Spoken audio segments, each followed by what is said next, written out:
Okay, in this section we're going to talk about measuring rooms with sloped ceilings.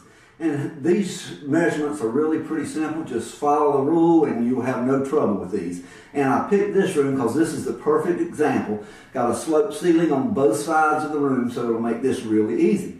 All you're doing is measuring straight up from the floor to the 5-foot mark on the sloped ceiling. Then you're going to mark that point. You're going to measure straight across the room to the 5-foot point, the correlating point on the other wall, and in this case that measurement is 9 feet and 4 inches. And that's where your measurement ends. In this case, you're not going to add for the exterior walls like you do in all other measurements. Now, for instance, in the length measurement in this room, we're going to measure all the way across this room. And in this case, the measurement is 21.3. Now, when we draw that out, it's actually going to be 22.3 because we're adding 0.6 of an inch for each exterior wall. And that's just like you do with any other upper level rooms. From when you're measuring from interior dimensions, you're going to add for the exterior wall, except for rooms with sloped ceilings where the measurement stops right at that point on the sloped ceiling. Let's talk just a little bit about a knee wall now. In this particular room, we've got a 3-foot knee wall, just about 3 feet. And a knee wall is basically just a straight wall that's got a sloped ceiling above it. Now, for instance, if we had a knee wall that came up to the 5-foot point and then the ceiling sloped, you would count that measurement just like you do any other upper level measurement, and you would add the 0.6 of a foot, or excuse me, 0.5 of a foot or 6 inches for the exterior wall. But you only do that if the knee wall is up to the 5-foot point. Anything that's less than 5 foot, when you go to the sloped ceiling point of 5 feet, measure straight across the correlating point of 5 feet, and the measurement stops right there without any addition for an exterior wall. Now, one thing, I'm using one of these little gadgets. This one happens to be a Bosch. I think I got this maybe at Lowe's or Home Depot, somewhere like that. These things are maybe $100, somewhere in that range. And the technology over the last few years has really improved on these things, and they really do a good job if you're doing interior measurements, whether it's doing upper level measurements or just doing your room sizes for MLS. These work really good. Now, if you're going to do all your exterior measurements and do everything with a laser measure, you might want to look at the Disto brand, for instance. Now, they're a lot more money. Of course, you always get what you pay for.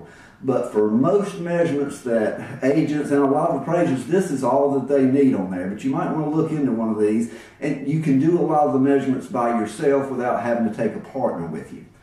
Now, one other thing about this particular room, it's a standard bonus room. We've got one set of steps coming up, and it's just a straight staircase.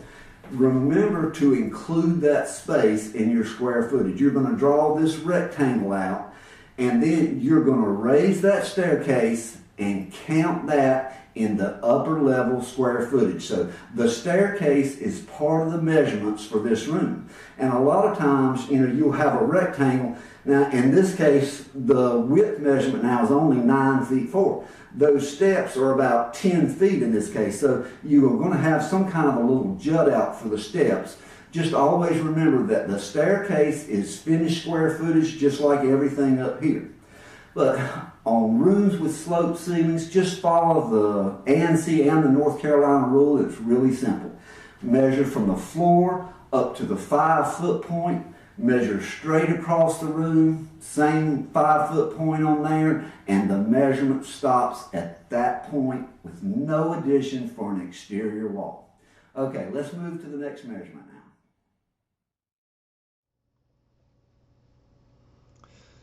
All right, when ANSI 2021 was in early stages in the debate phase, the biggest question was about, do we add for the width of the exterior walls, or do we not add for the width of any exterior walls like we do on every other measurement according to ANSI?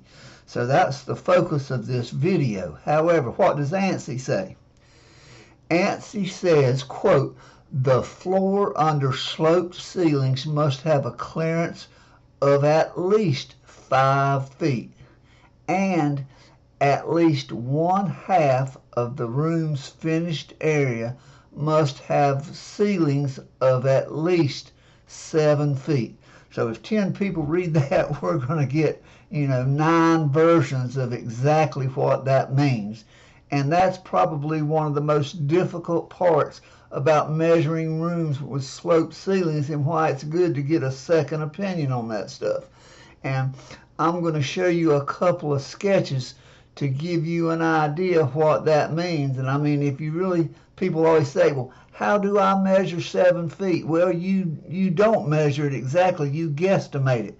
Unless you happen to be 6 feet 9 or so, you're going to have trouble with that. However, just estimate it as best you can, just like you do the 5-foot pool. But if you'll study this drawing, it shows you that the 7 feet across measurement at 7 feet or higher, and it's 10 feet across at the 5-foot point. And I guesstimated that 7 feet. You obviously want to get it as close as you can, but if you're off an inch, it's not going to change the world. But read all of those statements on that sketch, and you kind of get to see how that room, where the 7 feet across comes in, and at least 1/2 of that finished square footage must have a ceiling height of at least 7 feet. It's very logical if you stop and think about it, and I'm going to show you another sketch that kind of lays it out for you here. Now in this one you can see, the room is 20 feet across at the 5-foot mark. The room is 16 feet across at the 7-foot mark. So obviously that 16 feet is over half of the 20 feet, so all of that square footage would be GLA on there. But just try not to make these more difficult than they need to be, and obviously if you take our ANSI class, you'll get the full story on these 7 foots. But if you have any questions, let me know. Thanks for watching.